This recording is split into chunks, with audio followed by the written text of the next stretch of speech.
राष्ट्र द्वारा आयोजित जलवायु परिवर्तन सम्मेलन COP28 दुबई में चल रहा है और यह अब तक का सबसे बड़ा कॉप सम्मेलन है। लगभग 200 देशों के 70,000 से अधिक प्रतिनिधि यहाँ शामिल हुए हैं।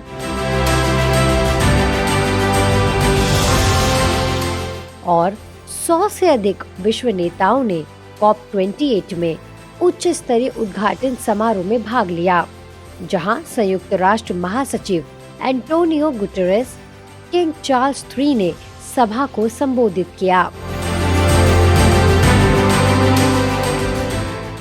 और यह बहुत ही गर्व की बात है कि COP28 में ब्रह्मा कुमारीज की अतिरिक्त प्रमुख जयंती दीदी के नेतृत्व में BK गोलोपिल्स, India 1 solar thermal power plant के कोऑर्डिनेटर सिस्टर सोनिया और अन्य BK सदस्यों ने ब्रह्मा कुमारीज का प्रतिनिधित्व किया और विभिन्न सेशंस, सम्मेलन, पैनल डिस्कशंस, इंटरव्यूज, प्रदर्शनियों और कई अन्य गतिविधियों में भाग लिया।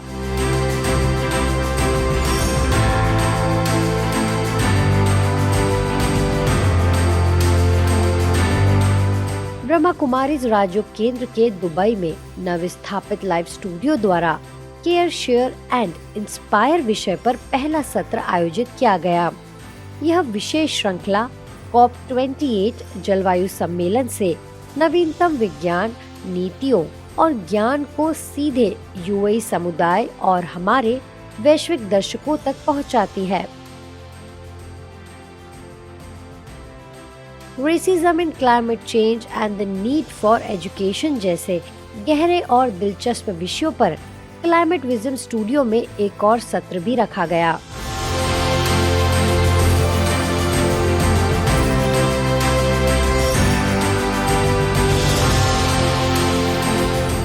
इसके साथ ही BK जयंती दीदी ने faith the missing piece in climate discussion and for climate action interfaith dialogue में भी भाग लिया, जहां विभिन्न धर्मों के आध्यात्मिक हस्तियों और पादरियों के एक समूह ने विश्वास आधारित जलवायु कार्रवाई को बढ़ावा देने के तरीके के बारे में भी साझा किया।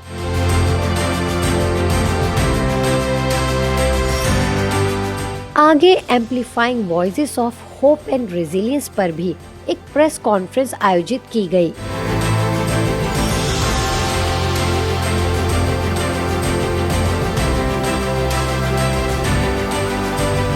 इसके अलावा जयंती दीदी का दुबई टीवी द्वारा भी इंटरव्यू लिया गया।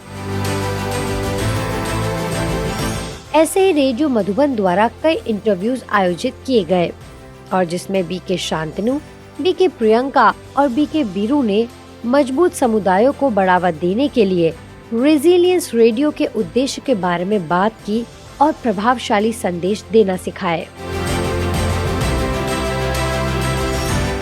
कुल मिलाकर ब्रह्मा कुमारीज का COP28 सम्मेलन बहुत ही प्रभावशाली रहा और उन्होंने इस संदेश पर जोर दिया कि जब हम परिवर्तन होते हैं तो दुनिया परिवर्तन होती है, क्योंकि हमारे मन में अपार शक्ति है जो जलवायु को बदल सकती है।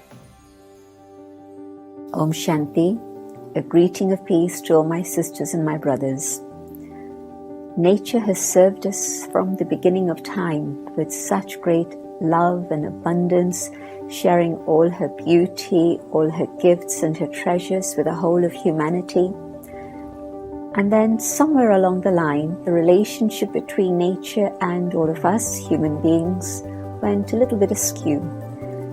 And something that went wrong has now come to this point where it feels as if we are exploiting nature, but also nature is now retaliating and fighting back with a huge amount of force and destruction. So what went wrong? May I suggest that it was just one thing. It was loss of respect. We forgot our own identity, our own inner being. We forgot respecting ourselves. We forgot about respecting each other. We forgot about respecting the laws of nature and instead thought that nature was a resource that was limitless that we could draw from. And so exploitation happened, consumerism happened. It's time now to come back to that essential awareness of who we are and how happiness doesn't come from consumerism or materialism. Happiness is within. And when we can see each other with that dignity and respect, treat nature with dignity, that imbalance will again be put right, and we can again have a beautiful relationship with nature that's filled with love, respect, and dignity again. Thank you.